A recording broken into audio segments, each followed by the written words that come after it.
રાજ્યમાં કાળઝાળ ગરમી વચ્ચે માવઠાની આગાહી હવામાન વિભાગ છે તેમને કરી છે। કમોસમી વરસાદ પડવાની આગાહીથી ખેડૂતોમાં પણ ભારે ચિંતા જોવા મળી રહી છે, કારણ કે જે પ્રકારે હાલ કાળઝાળ ગરમી પડી રહી છે ને ત્યારે આજથી જ વાતાવરણમાં પલટો આવવાની પણ શક્યતા સેવાઈ રહી છે, કારણ કે છેલ્લા કેટલાક દિવસથી હવામાન વિભાગ છે તેમને 3 કે 4 દિવસ વાતાવરણમાં પલટો આવશે તેવી શક્યતાઓ વ્યક્ત કરી છે। અને આ જે સિસ્ટમ બદલાય છે તેમના કારણે આ હવામાનમાં પલટો આવવાની શક્યતા છે। સૌરાષ્ટ્ર, ઉત્તર ગુજરાત, મધ્ય ગુજરાતની અંદર માવઠા જે છે તે પડવાના છે અને તેમને લઈને ખેડૂતો જે છે તેમાં ભારે ચિંતા જોવા મળી રહી છે। હવામાન નિષ્ણાંત પરેશ ગોસ્વામી છે તેમણે પણ આગાહી કરી છે કયા કયા વિસ્તારોની અંદર કેટલો વરસાદ પડી શકે છે અથવા તો કમોસમી વરસાદથી કયા કયા વિસ્તારોમાં ખેડૂતોને ભારે નુકસાન થઈ શકે છે।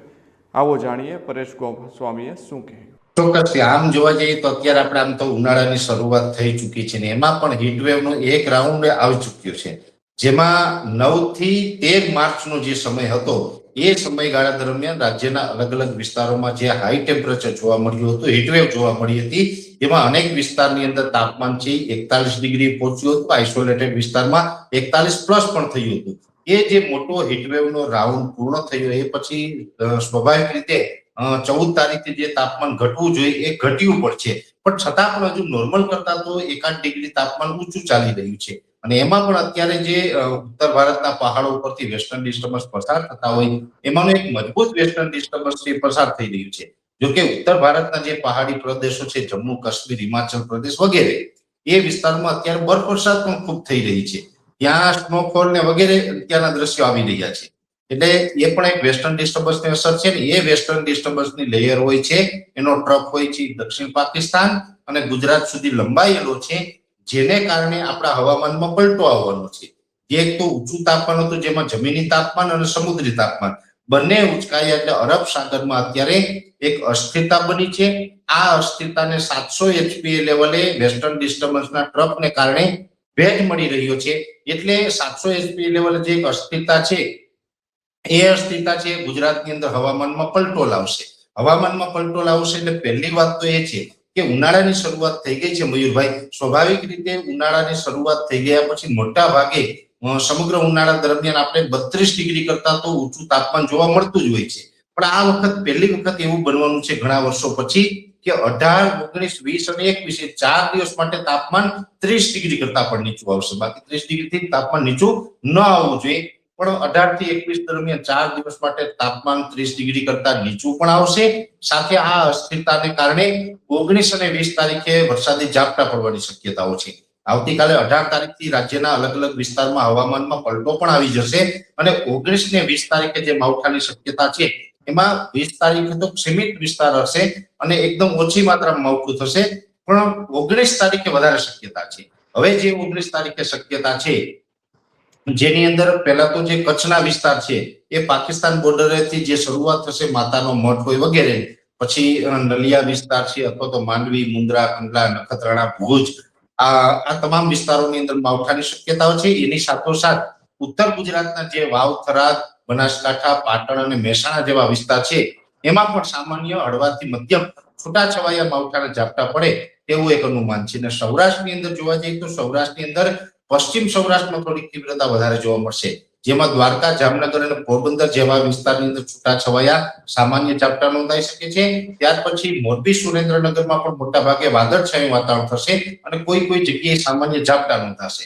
રાજકોટ, જુનાગઢ અને ગીર સોમનાથ જેવા વિસ્તાર છે એમાં પણ મોટા ભાગે વાદળછાયું વાતાવરણ અને અમુક વિસ્તારની અંદર સામાન્ય છાંટછૂટ થાય તેવી શક્યતા છે। અમરેલી, ભાવનગર, બોટાદ જેવા વિસ્તાર છે તેમાં માત્ર વાદળછાયું વાતાવરણ થાય, ત્યાં એક જ જગ્યાએ કદાચ ઝાપટું પડે એ અપવાદ રહેશે, ત્યાં શક્યતા નથી। એવી જ રીતે મધ્ય ગુજરાતમાં અમદાવાદ, ગાંધીનગર, વડોદરા, આણંદ, સાણંદ, નડિયાદ સહિતના જે તમામ વિસ્તાર છે, મધ્યપ્રદેશ બોર્ડરે છોટાઉદેપુર, દાહોદ, ગોધરા જેવા વિસ્તાર હોય એ તમામ વિસ્તારમાં પણ મોટા ભાગે છૂટાછવાયા વાદળછાયું વાતાવરણ થશે, ત્યાં પણ બહુ માવઠાની શક્યતા હાલ નથી દેખાતી। દક્ષિણ ગુજરાતમાં પણ એકાદ સેન્ટરમાં કદાચ ઝાપટું પડે તો વાત અલગ છે, ત્યાં પણ બહુ કઈ શક્યતા દેખાતી નથી, ત્યાં તો વાદળછાયું વાતાવરણ પણ બહુ ઓછા વિસ્તારમાં થશે। ખાસ કરીને પશ્ચિમ સૌરાષ્ટ્ર, સૌરાષ્ટ્રના બીજા અમુક વિસ્તાર, કચ્છ અને ઉત્તર ગુજરાત આ જે વિસ્તારો છે આમાં માવઠાની શક્યતા અત્યારે અમે વધારે માની રહ્યા છીએ અને આ માવઠું પૂર્ણ થાય પછીથી ફરીથી એક વખત તાપમાન ઉંચકાશે, ફરીથી તાપમાન ઉંચકાશે અને અમુક વિસ્તારમાં વાદળછાયું હશે, અમુક વિસ્તારમાં તાપમાન ઉંચકાશે. પણ મયુરભાઈ, જોવાની વાત એ છે કે આ માવઠું પૂર્ણ થયા પછી લગભગ હું માનું કે માર્ચ મહિનામાં આપણે માવઠાથી છુટકારો નથી. લગભગ આ માવઠું આપણે જાય પછી માર્ચ મહિનામાં 28, 29 ને 30 આ ત્રણમાંથી કોઈ એક દિવસ એવો હશે ત્યારે પણ માવઠું થશે. એટલે માર્ચ મહિનો પૂર્ણ થતા થતા બીજું માવઠું પણ આવી શકશે. એટલે આ માવઠાની સ્થિતિ છે એ ઊંચો તાપમાન અને વેસ્ટર્ન ડિસ્ટર્બન્સને કારણે બની રહી છે. અને મેં આપને જણાવ્યું એટલા તમામ વિસ્તારોની અંદર માવઠાના ઝાપટા પડે તેવું એક મારું વ્યક્તિગત અનુમાન છે. અત્યારે કન્ડિશન તો એ છે મયુરભાઈ કે ખેડૂત આમાં કશું જ કરી શકતા નથી. ઠીક છે કે અમુક પાકો એવા હોય, અમુક ચારો એવો હોય કે જે સાચવી શકતા હોય એ સાચવી લેવું જોઈએ. આમ તો આપ જેવા મીડિયાના મારફતે અને અમારા વ્યક્તિગત પ્લેટફોર્મ ઉપરથી અમે છેલ્લા લગભગ 8 દિવસથી આની આગાહી કરી રહ્યા છીએ. એટલે લગભગ મોટાભાગના ખેડૂતો સુધી મેસેજ પહોંચ્યો હશે. ત્યાર પછી હવામાન વિભાગ અને બીજા પણ ઇન્ડિવિજ્યુઅલ ઘણા આગાહીકારોએ આગાહી કરેલી છે. લગભગ બધા ખેડૂત સુધી મેસેજ પહોંચી ગયો હશે. છતાં પણ હું આપના માધ્યમથી ફરીથી અપીલ કરું છું, જેટલું સાચવવું હોય એટલું સાચવી લઉં. બાકી તો અમુક જે પાક છે, જેમાં ખાસ કરીને શિયાળુ પાક છે, જે લેટ વાવેતર હતું એનું અત્યારે હાર્વેસ્ટિંગ બાકી છે, તો એમાં પણ ક્યાંય ને ક્યાંય અત્યારે નુકસાની આવે છે. ખાસ કરીને મોટાભાગે ઘઉંનો પાક ઉભો હશે ને અમુક જગ્યાએ ડુંગળીનો પાક ઉભેલો છે. એટલે એમાં પણ જ્યાં વિસ્તારમાં માવઠું થશે ત્યાં નુકસાની થશે. પછી આ તો છૂટું છવાયું છે, એટલે બધી જ જગ્યાએ માવઠું નથી થવાનું ને હેવી માવઠું નથી થવાનું. એટલે જ્યાં નહીં થાય માવઠું ત્યાં કોઈ નુકસાનીનું કારણ નથી. માવઠું થશે ત્યાં ડુંગળી અને ઘઉંના પાકને પણ નુકસાની થશે. સાથે સાથે અત્યારે જે બાગાયતી પાક છે, જે લાંબા ગાળાના વાર્ષિક પાક છે, જેમાં કેરીનો પાક છે, એમાં અત્યારે ફ્લાવરિંગ આવેલું છે. અમુક જગ્યાએ એનું ફ્લાવરિંગમાં જે મોર લાગેલો છે, એ તમામ જે પાકો છે એમાં પણ વધારે નુકસાની થાય તેવી શક્યતાઓ છે. એટલે રોકડિયા પાક કરતા જે લાંબા ગાળાના બાગાયતી પાક છે એમાં વધારે નુકસાની આ માવઠાને કારણે થાય એવું પણ માનવું છે. એમાં પણ આ માવઠું છે એ ખાસ કરીને કચ્છ જિલ્લાના ઘણા વિસ્તારમાં તીવ્રતા જોવા મળશે. તો કચ્છમાં પણ કેસર કેરીના બગીચા છે, એમાં પણ નુકસાની થશે અને સૌરાષ્ટ્રમાં પણ નુકસાની થશે. એટલે આંબાના પાકો એમાં પણ જો અત્યારે નુકસાની થાય તો ખેડૂત છે એમાં કશું કરી નથી શકતા. પણ હા, એક ચોક્કસની વાત છે કે માવઠું થઈ ગયા પછી જે વિસ્તારમાં ઝાપટા પડ્યા હોય એ વિસ્તારમાં પછી એ પાક ઉપર કોઈ પણ સારા ફૂગનાશકના કન્ટેનો છે એનો છંટકાવ કરવો જોઈએ, જેથી કરીને આપણે પાકને ઓછું નુકસાન થાય અને આપણે નુકસાનીમાંથી બચાવી શકીએ એટલી કાળજી રાખવી.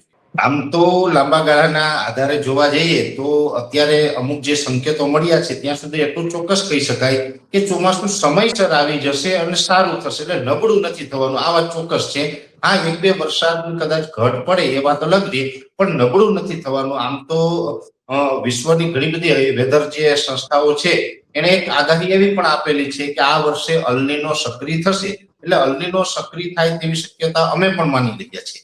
અલ નીનો સ્થાપિત થશે તો પણ અમારું વ્યક્તિગત માનવું એવું છે કે લગભગ ઓગસ્ટ મહિનામાં અલ નીનો સક્રિય થાય ને એની પછી ચોમાસા ઉપર અસર પડતા રહીએ ત્યાં ભારતનું ચોમાસું પૂર્ણ થઈ જાય, ખાસ કરીને ગુજરાતનું ચોમાસું પૂર્ણ થઈ જાય. તો પછી એની અસર ગુજરાત ઉપર બહુ ન પડે અને અલ નીનોને કારણે ચોમાસું નબળું થાય એવું નથી થવાનું. એટલે ચોમાસું છે એ નોર્મલ થી સારું થવાનું છે. ખાસ કરીને ઘણી વખત ભૂતકાળમાં એવા પણ વર્ષ આવ્યા છે કે જેમાં અલ નીનો આપણે સ્થાપિત પણ થયો હતો અને ચોમાસું પણ સારું થયું છે. એટલે ઘણી વખત મોટા ભાગે એવું બનતું હોય છે કે અલ નીનો જ્યારે પણ સક્રિય થાય ત્યારે એશિયાઈ ખંડના જે દેશો છે એમાં પણ દક્ષિણ એશિયાઈ દેશો છે એના ચોમાસા ઉપર નબળી અસર પડતી હોય, ચોમાસું નબળું થતું હોય છે. પણ અમુક કેસોની અંદર ચોમાસું સારું થયું એવા પણ રેકોર્ડ છે. અને આપણે આ વર્ષે જોવા જઈએ તો માની લઈએ કે કદાચ અલ નીનો હોય તો અલ નીનોને કારણે ચોમાસા ઉપર અસર પડે, પણ જો આપણો આઈઓડી એટલે કે ઇન્ડિયન ઓશન ડાયપોલ છે એ પોઝિટિવ ફેઝમાં રહીએ તો પછી ચોમાસું સારું પણ થઈ જતું હોય. એટલે આ વર્ષે અમારું માનવું એવું છે કે કદાચ અલ નીનો તો ઓગસ્ટમાં સક્રિય થશે, છતાં પણ ચોમાસા દરમિયાન આઈઓડી પોઝિટિવ ફેઝમાં રહેશે અને જેને કારણે આપણું ચોમાસું છે તે સારું રહેશે. એટલે અત્યારથી કોઈ ચોમાસાને લઈને ક્યાંય ગભરાટમાં આવવાની જરૂર નથી અને કોઈ એવી અફવાઓમાં પણ બહુ ધ્યાન ન દેવું. ગુજરાતની અંદર 2026નું ચોમાસું છે તે સારું રહેશે એટલું ચોક્કસથી મારું માનવું છે. હવે કાળઝાળ ગરમી વચ્ચે રાજ્યમાં કમોસમી વરસાદની હવામાન વિભાગે જ્યારે આગાહી કરી છે ત્યારે ઉત્તર ગુજરાત, સૌરાષ્ટ્ર, કચ્છ, દક્ષિણ ગુજરાતમાં 18 થી 20 માર્ચે માવઠાની શક્યતા હશે. બુધવારે એટલે કે આજે બનાસકાંઠા, પાટણ, સાબરકાંઠા, જામનગર, મોરબી, દ્વારકા અને કચ્છમાં વરસાદ વરસવાની સંભાવના વ્યક્ત કરવામાં આવી છે. વેસ્ટર્ન ડિસ્ટર્બન્સના કારણે 19 માર્ચે રાજ્યમાં કમોસમી વરસાદ વરસશે.